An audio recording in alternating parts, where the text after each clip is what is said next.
So here we are with Barbara Meister. Barbara, thank you for joining us and welcome to the Better World Leaders podcast. Thank you, Tim. It's a pleasure to be a part of that. And the question that we always begin with, which is around the journey and sort of picking the questions along the journey that have brought you here. So if you could, tell us where your journey began and what the early parts of it were like. Yeah, so I grew up in Switzerland in a very small village on the foot of the Northern Mountains, so not the Alps, but at a very prestige and very small little village, as you probably would imagine everybody in Switzerland lives. I'm trying to stop the very sort of like stereotypical Sound of Music. Yeah, exactly, sort of exactly. Here's young Barbara skipping through the meadows. Yeah. Absolutely. So very outdoory lifestyle, very creative and very nature-based environments. Had a very challenging childhood style. My parents divorced very young. My mother had bipolar and she committed suicide when I was 8 years old. And Wow. My father was an engineer, worked in a very executive, high-level position in a large manufacturing company, and was very occupied with his work, and also had a very addictive personality. So I think the combination of that obviously was quite a challenging environment for my brother and myself to grow up. The village we grew up was very small, we went through a quite difficult time. I decided very early in my life that I kind of needed to break out of these boundaries and explore the world. I think my parents taught me once that when I was about 2.5 years old, I packed my suitcase. I only made it to the garden gate, but nevertheless, I think that's kind of formed a bit like my to explore and be the adventurous person, my personality, to go out and look what's out there in the world. I took up competitive sport very young, and I really enjoyed being in teams, competing in teams. Also, from an educational point of view, I really enjoyed learning and developing myself. I completed 2 master's degrees. Moved out into a larger city, into Zurich. I really enjoyed this time. And around 2000, actually after the Olympic Games, I decided to pack up and move to Australia. And so this is close to 20 years being here. And did another master's degree here in Australia and started my career in various industries, worked in telco, IT, FMCG, and also had my own business on the way. Yeah. So you did the first master's, which was in architecture and engineering? Correct. Yeah, exactly. Yeah. And then the second one was an MBA. And then when I came to Australia, I did a master's degree in commerce as well, in international business. Yeah. And then just briefly touch now, and no doubt we'll circle back again, as you sort of very whimsically tend to describe them as your side hustles, your little things on the side. That's been the sort of the typical, I went to school, I went to university, I went to work. Just what are the other things that you dabble in, Barbara? So I've been working as a non-executive director over the last few years. We had been engaged in a really interesting, over a few years, an interesting company expanding an architectural practice internationally. That was a really great appointment. I also started a charity business with a couple of my friends, where we can maybe talk about that a little bit later. Absolutely. We're going to mental health support for youth, and done a lot of mentoring as well on the way. Sport was always a key part of my life. And as mentioned before, like competition sport was always something I was really passionate about it, to explore my boundaries and see how far I can take it. Also exploring new things. And yeah, I also worked I still work as an executive coach with 4i Group, supporting the business there in leadership coaching, which is really good fun, and I always learn a lot doing that. Yeah, no, I mean, this is the thing. I mean, when we first got to know each other, which was now, I'm going to say, a decade ago, it might have been slightly more, slightly less, but it's been a while. You know, at that stage, I was very impressed by how accomplished you were and by the range of things that you've done, and you just keep adding to it. So, if you are an ever impressive individual, Thank you. And as you've just done it again, there, you know, you have this miraculous way of using these 5 little letters and this word sport, which, you know, I can say, you know, I'm an avid, you know, sportsman, and which, you know, to me means I used to play football, and now I occasionally, you know, drag my running shoes on and, you know, sort of haul myself through the woods. When you say you pursue sport, Barbara, what exactly do you do?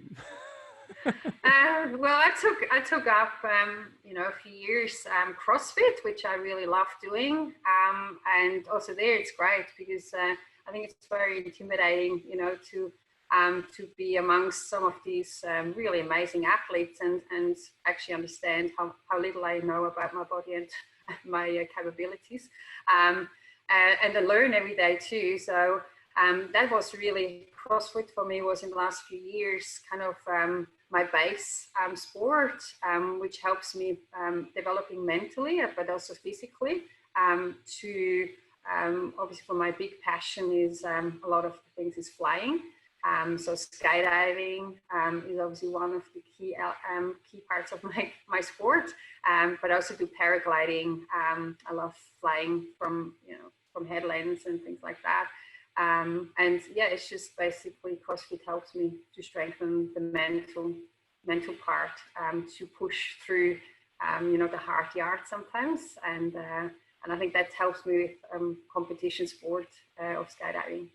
Yeah, I'm gonna just sort of allow the modesty to perpetuate for the moment, and we'll move on from there. But we're definitely gonna come back, you know, in particular to the one that I refer to as your sort of terminal velocity fascination in a little bit later on.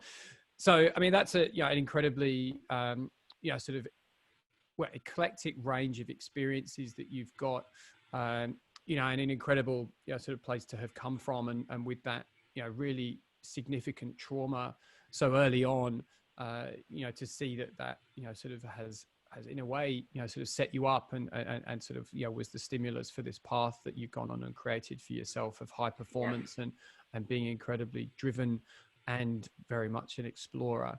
So in this long journey to bring you to where we sit today, where, I suppose, would you sort of point the torch and say, well, these are some of the critical junctures, that these are the standout moments that you can reflect back on and say, you know, sort of set you out on this explorative path?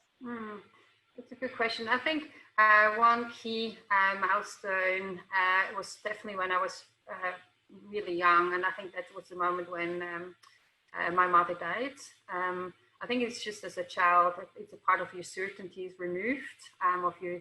My parents already were divorced, so I basically lived with my brother, with my mother, and it was a very challenging time because there was a lot of uncertainty, but also the reactions probably from the village or the people we lived with was quite distinct, and I think that was probably a keystone for me, because I realized very young that there are certain things you can control in life, and there are a lot of things you can't control in life, and we had to learn to move on and live our lives, and you know, to learn to be agile probably in our responsibilities in the way we see life, and I think that really kind of driven me the way of making decisions as well in the future, to see probably life in a more pragmatic way, a very young age, to enjoy the time we have, really a very limited time we all have here. Make the most out of it, having fun, but also, being able to adapt and to being able to deal with randomness. And a lot of things are random. So I believe, again, that you can't control everything, and you need to be able to respond to this randomness in a way that it fits in with your purpose you think your life has. Yeah.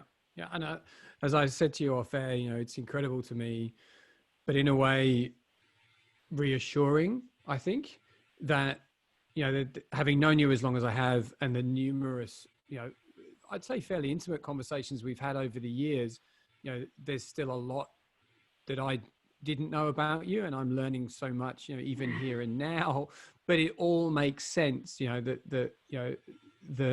way that you view the world, and the perspective that I've always received from you, of being, preparedness is one thing, but spontaneity is another, and kind of all you can do is be prepared as much as you can, and then kind of accept what comes and manage that.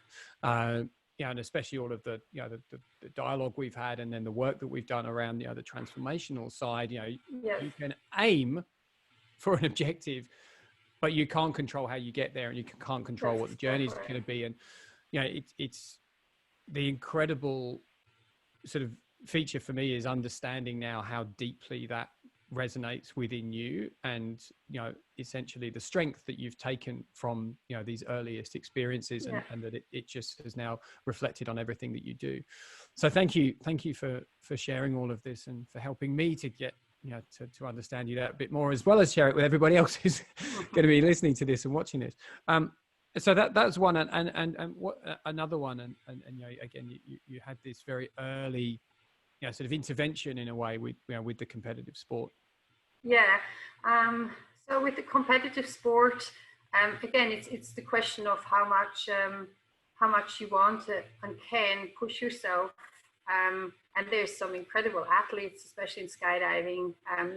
Amongst all these athletes, sometimes I know that people might see what I've done very extraordinary.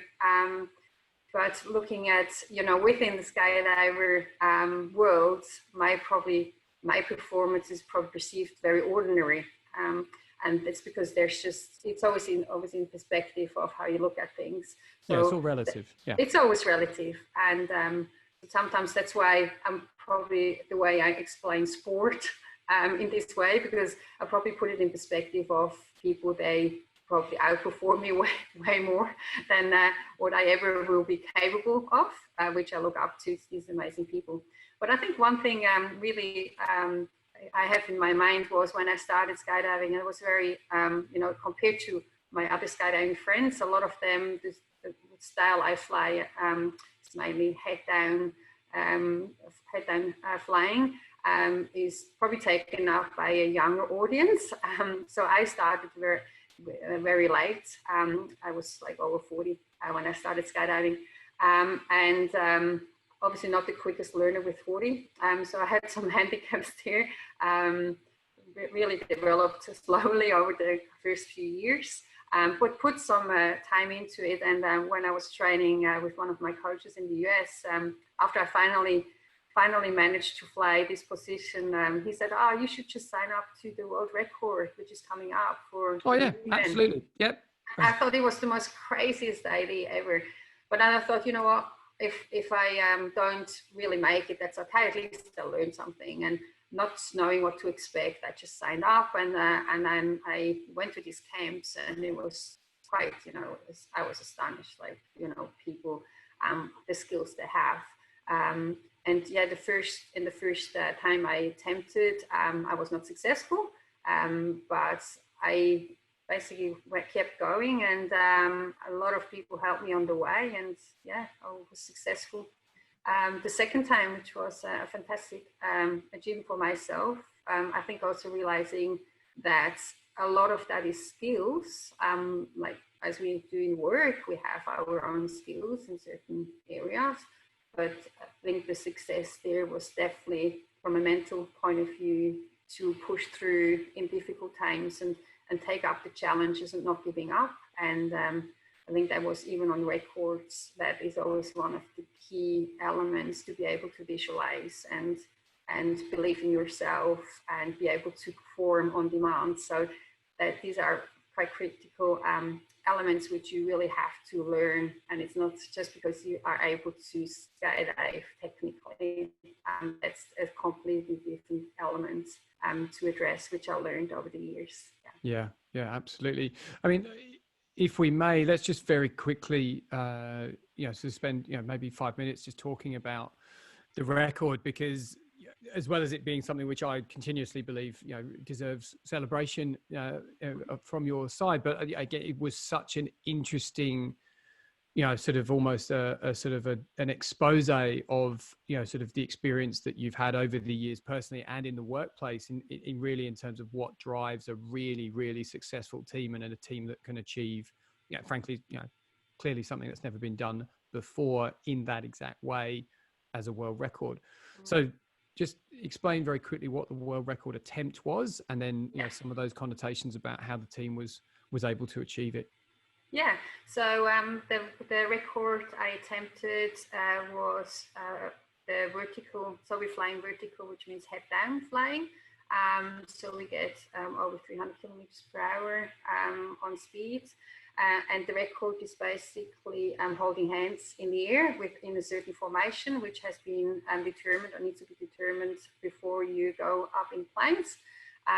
So we attempted this, we've basically been successful. That's the current standing world record for women in a head down vertical flying position of 65 people. We're attempting to have a new world record. It started in July, but unfortunately through the circumstances we have to postpone that to beginning of next year. So the next goal is basically being 100 people holding hands and doing that. So there's a lot of logistics around to enable that. So again, there's obviously the skill sets of the people which attempt this record, and the multiple skill set, not just technical ones, but also I think the mental strength to be able to endure that. These records are quite draining on energy. We normally go up to 18,500 feet, which means we need oxygen. It's generally really cold. The last attempt was in Arizona in November, so we went up and we had up to minus 25 to 30 degrees temperature in the planes. Wow. There's no heating in the planes there, so you basically have to put in heat packs everywhere on your body. You can't dress too thick because you still need to be able to move once you get out of the plane. So it's the physical, obviously, component of that and the environment.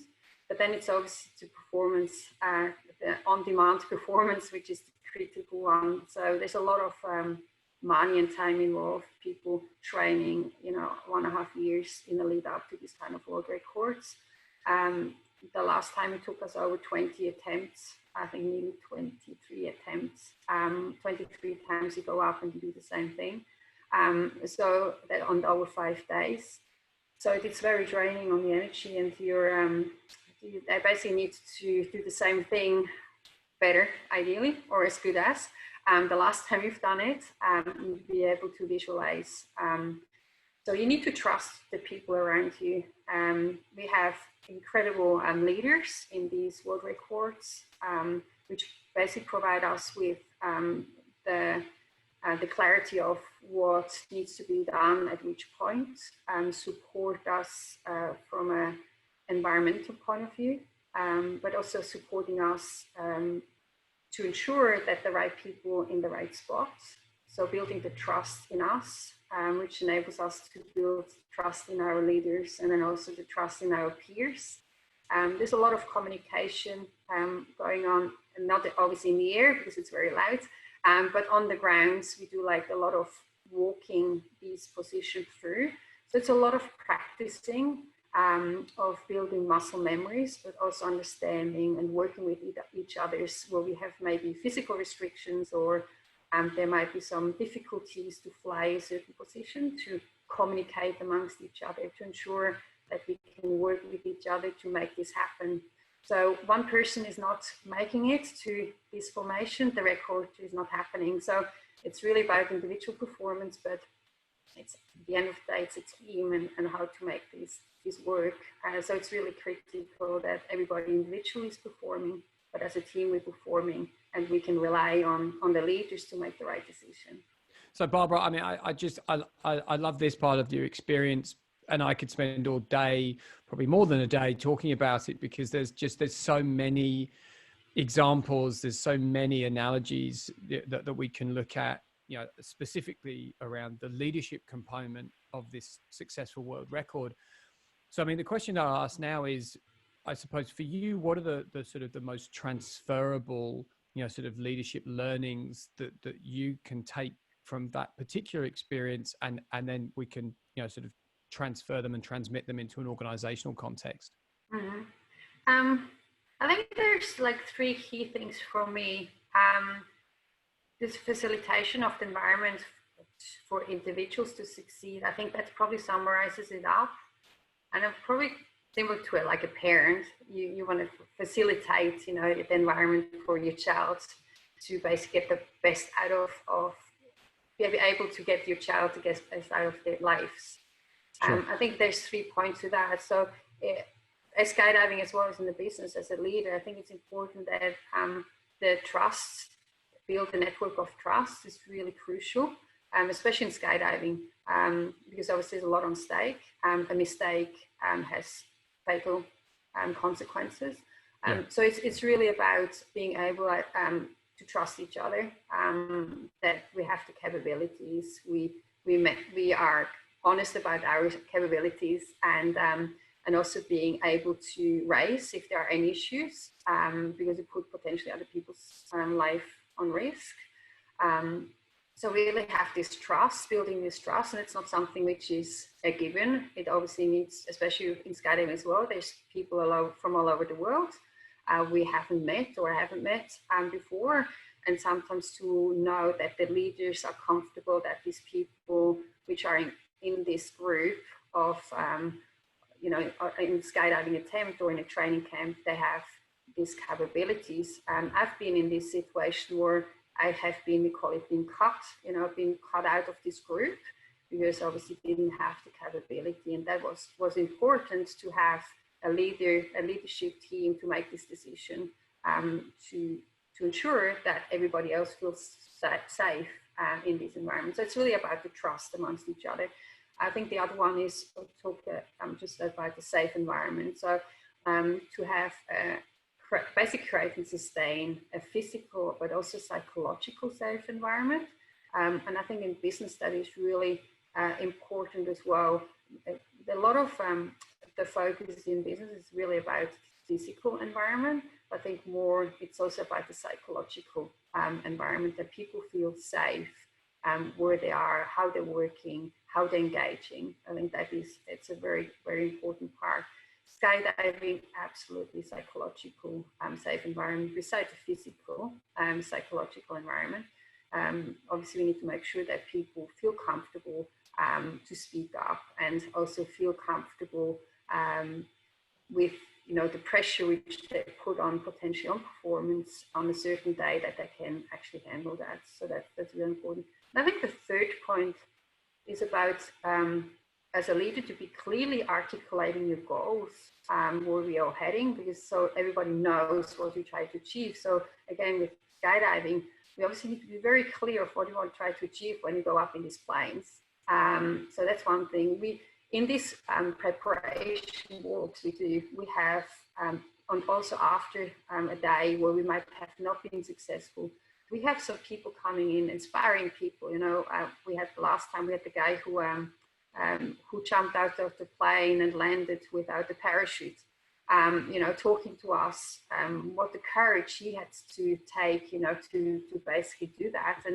And this is really inspiring for us then in these situations where we might have a day where we were not able to succeed what our goal was, but having inspiring people and leaders helping us to believe in ourselves and maybe reframe, you know, how we can potentially approach that in a different way. So I think these are the three things for me, which I see not just in skydiving important, but also in as a leader in business.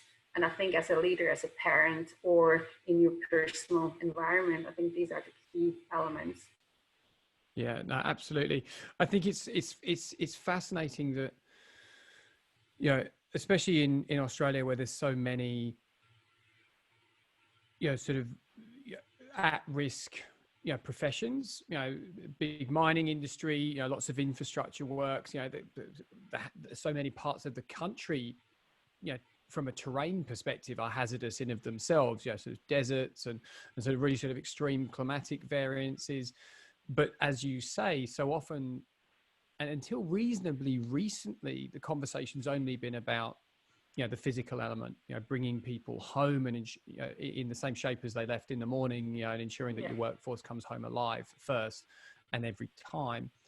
But reasonably, it's been, I would say, in a sort of collective way, with any, you know, sort of regimen, probably definitely no more than the last 10 years, and across a lot of industries, only the last 5 years, there's really been an active conversation about the mental well-being of employees as well.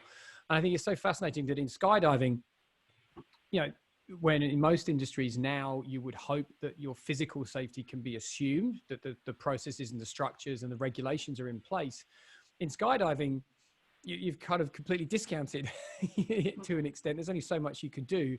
You pack your chute, make sure there's fuel in the plane, the people have the right skills. Once you're outside the plane, until you're back on the ground, you've almost sort of put the physical safety element to one side. You're in one of the most hazardous environments that there is, but that ultimately it's the psychological safety that gets you bodily back where you should be. And I think there's so many reasons why we need to sort of invert the way that we think about safety in the workplace and sort of make it mental first, if we can assume that for most people, they're either not actually that physically exposed in the work environment, or they are, but that, you know, we've got that covered, and it's now the distraction or, you know, the fact that somebody's not, you know, mentally well, that might actually lead to, you know, sort of a laxation of the physical protocols that then causes an injury or worse.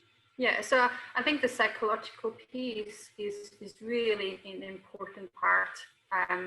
And I see differences in different cultures, obviously coming from a European background, how people engage, and it already starts with the schooling system, I think.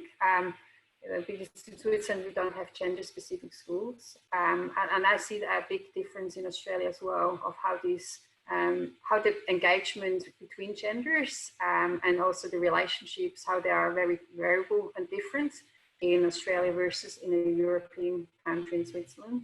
But I think from a psychological point of view is, you know, the psychological part is really driving performance, or is also limiting performance. And obviously to have this empowerment and to feel mentally healthy, that actually helps with the performing. And generally we look, you know, just on skill set. If somebody has the skill set and you know, has been able to perform that in certain specific, and the mental piece has not been that much taken in account in a lot of these areas. Skydiving, very important. If somebody doesn't believe in themselves, if somebody feels they are threatened, or they're on the cut, you know, one more mistake and people don't believe you anymore, don't trust you anymore, that you can do it, and you kind of gone, not be a part of the record anymore, that will impact the performance of this person dramatically, because they obviously have much more pressure. And I see that in businesses as well. I also think, as you mentioned before, there's also maybe a bit of lack of awareness in some areas, of leaders moving into position, not actually being really aware of their mental health, and maybe nurture that in the same way as they nurture other elements of their personal development. So let's just sort of explore this sort of topic specifically for a bit. You know, I know we talk about this a lot, but you know, the I suppose the challenge for leaders around self-awareness, mental health, kind of covers it all, but specifically, the level of awareness that you believe a leader needs, in order to be successful, particularly of the range of their emotions. Yeah. I think it's important to have the self-awareness to be able to facilitate as a leader the environment for others. I might just take an example of the business I've been working over the last few years, the charity, which I called Share the Spark. One thing we started to do there is focusing on youth and looking at some of these kids which have a lot of pressure and stress experienced, and I think it more happens with the younger generation as well. They're exposed to that. How we can support them to maybe move towards a more fulfilling life, and that's a very high statement to do that. But it's really looking at how they can identify and be more aware of what stress means for them, what pressure means, and how we can help them to react to that. I think a lot of people in our generation, and probably older generation even more, I look at my parents, I don't think they've ever been aware, or have been asked themselves these kind of questions. Looking at my dad, I mean, he was a workaholic, and I don't think he ever really understood or has been, asked his questions why he's smoking 2 packs of cigarette a day and why he's drinking every night, So for him, that was just kind of an outcome and the survival kit he had. I think we are much more aware nowadays that what triggers certain things, how we feel, and I think we're more open around asking ourselves why we feel in a certain way. I think it's really important to have these discussions also with teams as a leader to ensure that we can, as a leader, facilitate this environment as a safe and trusted environment, and guide individuals to deal with randomness and ongoing certainty, especially now where we, in our situation we are, to control and balance their responses, sometimes without expectations. And I think that's very challenging. I think to be able to do that as a leader, you have to have a really good self-awareness of where you're sitting, how you're reacting to stress, how you're reacting to randomness, how you're dealing with it. And we all have our historical behavior to survive and maybe to react and respond to that. Yeah, absolutely. And I think it's interesting to me. I mean, I've just been reflecting back on some of the leaders that I've worked with over the years, just listening to that segment there. And yeah, I mean, I think there has been a shift, but I definitely think that there's some shifting to be done. I think particularly in this mindset that you reach the top of the tree, you're there in the C-suite, and because you're there, you can control everything, or you can control a lot more than those further down. And I think arguably in many ways it's the opposite. You've got a lot more that you're responsible for. You've got more complex challenges that you're mandated to tackle. So if anything, I think your span of responsibility is significantly extended, but your span of control is actually much reduced because of the relevant complexity that you're now dealing with. Would you agree?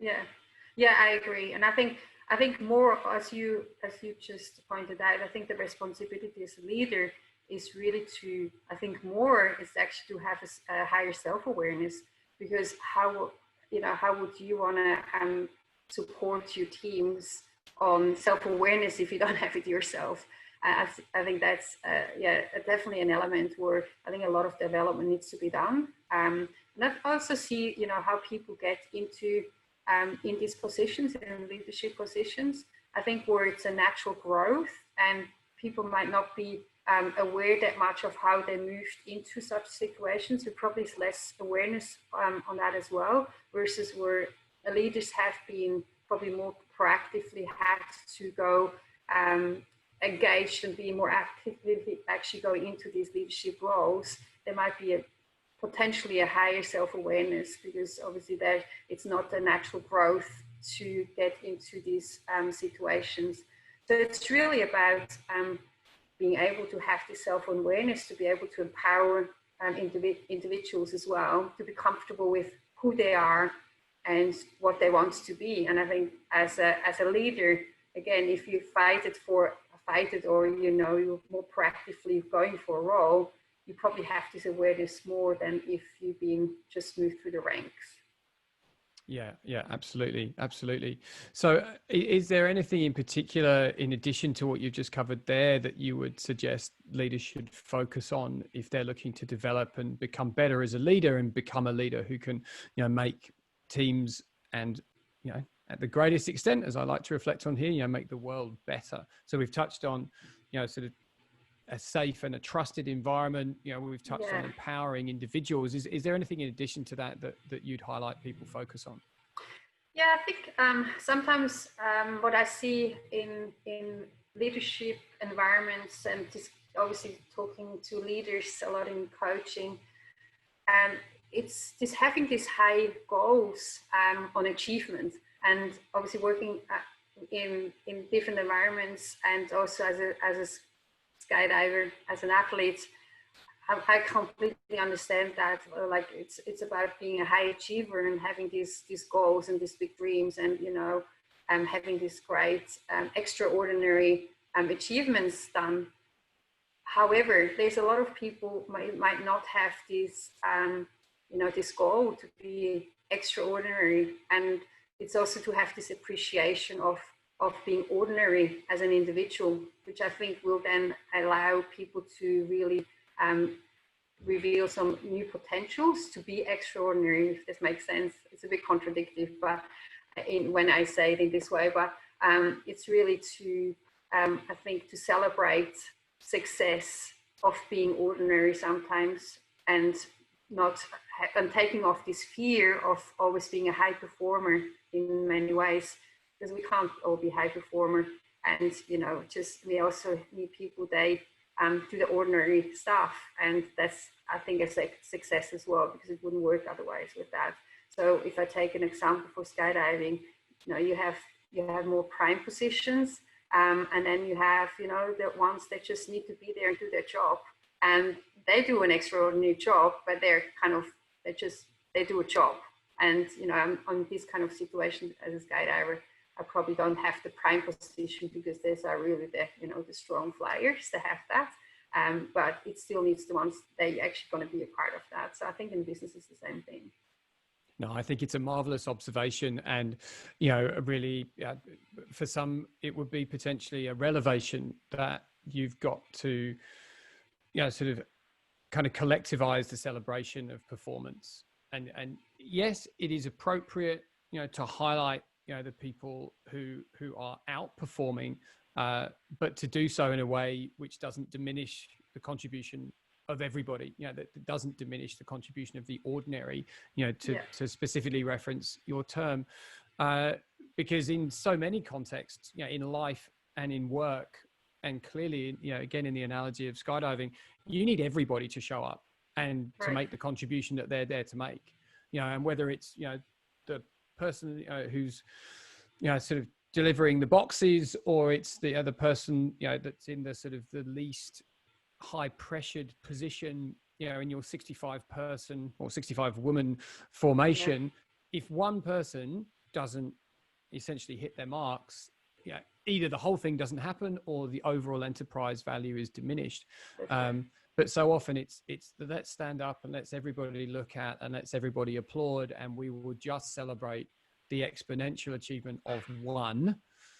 How many times have we seen that scenario? I mean, it's a societal thing, and it completely undermines the outcome driver, which is everybody's here, everybody has a shared purpose, everybody has a contribution to make, and that needs to be valued.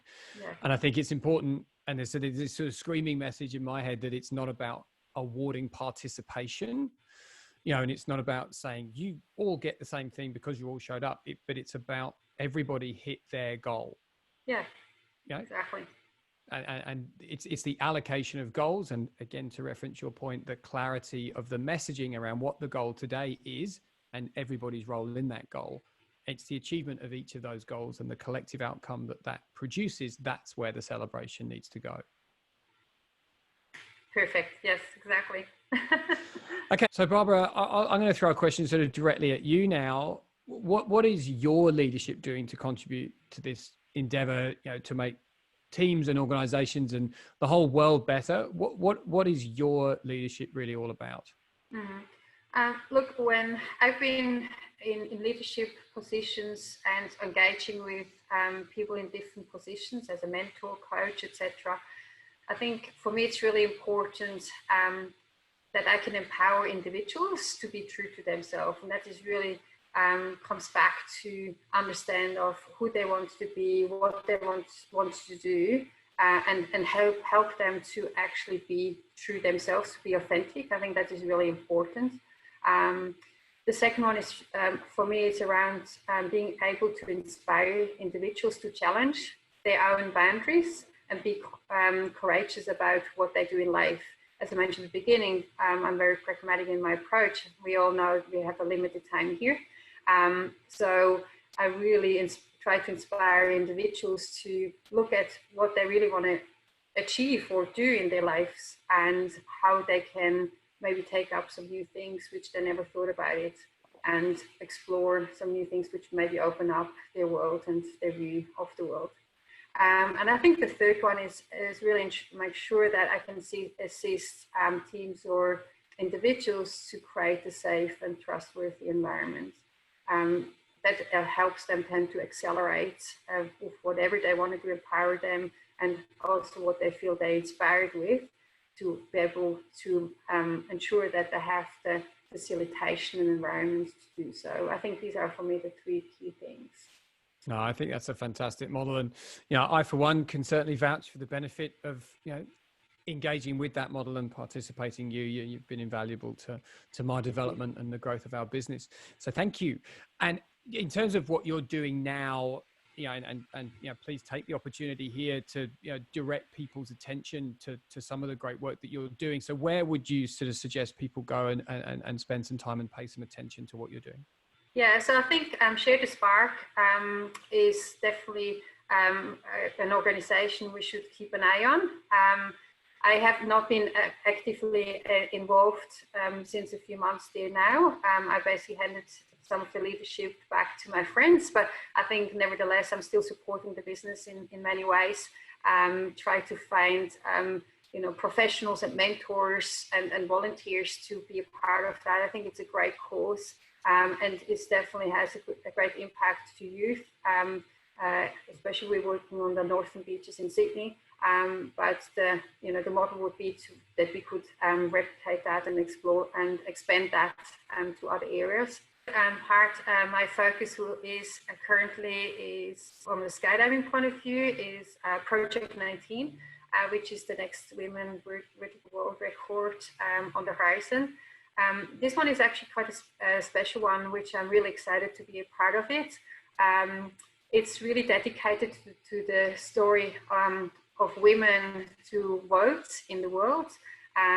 So in 1893, New Zealand was the first country where women received the rights to vote, and Australia was actually next in 1902. So it's basically country by country, a wave of women received the right to vote, and it basically swept across the globe. And there's a lot of documentary actually currently going on, you might have seen as well, which documents these kind of movements. So a lot of women risk really their lives and encouraged and influenced the women's suffrage movement. So the world record is actually dedicated to that, to have this 100 years of constitution. That's why we try to do 100 women. And so each country pretty much has their stories and has their heroes. And for us, this is really representing that. So I'm very excited to be a part of that and get in the air. Okay, well, I mean, both those things, Share the Spark and Project 19. I'll include the URL links in the show notes. So anybody that's interested in both of those endeavors, please do go and check them out. And in terms of getting in touch with you, Barbara, how would you suggest people go about doing that if you've stimulated some immediate impetus to find out more about what you do and engage with you directly? How can people do that? Yeah, so my profile is up on LinkedIn, and I also obviously work with 4i Group as an executive coach. So any inquiries can be guided through these two options. Sure. So Barbara's LinkedIn profile is also in the show notes, along with her link on the 4ileadership.com space. So thank you. And that, I think, is a good place to leave it for today. Obviously, we have many conversations ahead of us, Barbara, but I have to say, I'll put my hand up straight away and say, best of luck for the record. And I really look forward to hearing how it goes, and potentially we can have another conversation here and examine again the learnings that come from that attempt. Thank you so much, Tim. It was a pleasure to be part of this series and this conversation. Really enjoyed it. Thank you. Thank you.